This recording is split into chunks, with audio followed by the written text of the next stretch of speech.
மத்தேயு 2ஆம் அதிகாரம் 16ஆம் வசனத்திலிருந்து 18 வரைக்கும் நாம் பார்க்கும்போது, ஏரோதுவுக்கு ஞானிகள் செவி கொடுத்திருந்தால் என்ன கிடைத்திருக்கும்? பொன்னும் மிகுதியான பொருளும் கிடைத்து இருக்கும். பிலேயாம் பாலாக்குக்கு செவி கொடுப்பதினால் வெள்ளியும் பொன்னும் கிடைக்குமா? ஆம், கிடைக்கும். யூதாஸ் பிரதான ஆசாரியருக்கு செவி கொடுப்பதினால் பணம் கிடைத்ததா? ஆம், 30 வெள்ளிக்காசு கிடைத்தது.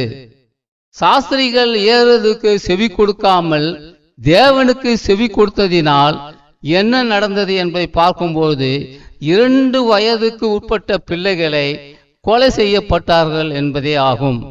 ஏன் தேவன் அதை தடுக்கவில்லை?